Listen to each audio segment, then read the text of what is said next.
लोकसभा निवडणूक अवघ्या काही महिन्यांवरती आलेली आहे आणि अशामध्येच युतीमधील महत्त्वाचा घटक पक्ष असलेल्या प्रहारनं लोकसभेसाठी आपला मास्टर प्लॅन सांगितलाय।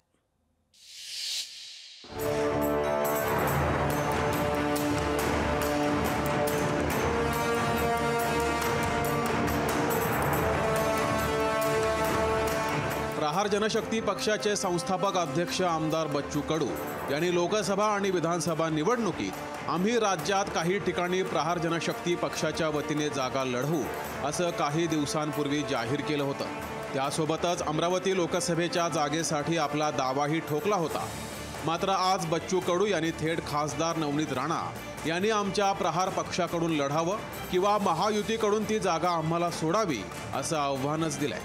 राज्यात लोकसभेच्या 3 आणि विधानसभेच्या 15 जागा लढवणार असल्याचं त्यांनी आज थेट जाहीरही करून टाकलंय। महायुतीला तसा इशारा देत आपली खदखदही व्यक्त केली आहे। आमचं असं मत आहे का मतदारसंघ आम्हाला भेटला पाहिजे,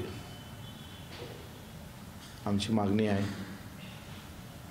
सध्या पण तो तिथल्या खासदार जे आहेत त्या नवनीत राणा त्यांनी आमच्याकडून लढावं,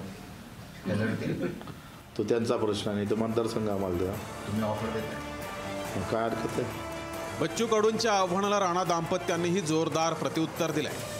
सर्वांना महायुतीचा धर्म पाळावा लागेल असं सांगत पंतप्रधान नरेंद्र मोदी, अमित शहा आणि देवेंद्र फडणवीस हे आमचे नेते आहेत, त्यामुळे तेच खासदार नवनीत राणा यांच्याविषयी निर्णय घेतील अशी आपली भूमिका स्पष्ट केली आहे।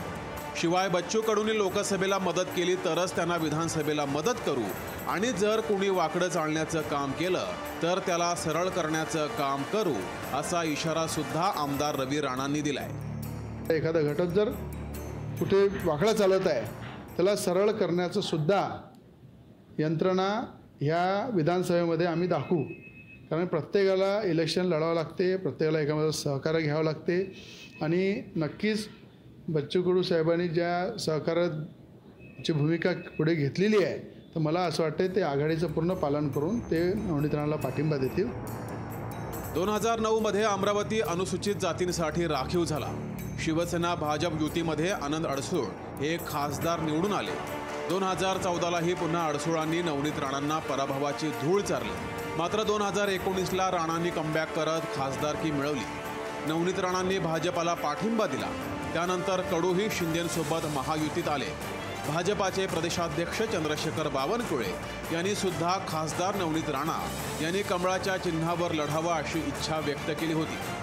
मात्र आता बच्चू कडूंनी या जागेवर दावा केला। काही दिवसांपूर्वी शिंदे गटाचे माजी खासदार आनंदराव अडसूळ यांनीही शिंदे गटासाठी अमरावतीची जागा सोडावी असं मत व्यक्त केलं होतं।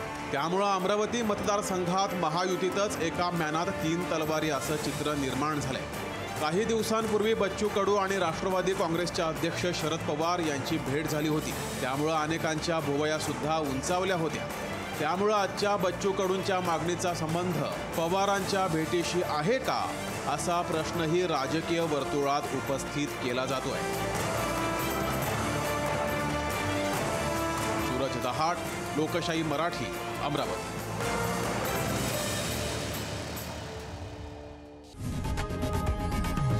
लोकशाही मराठी ऐका, पहा, जागरूक रहा।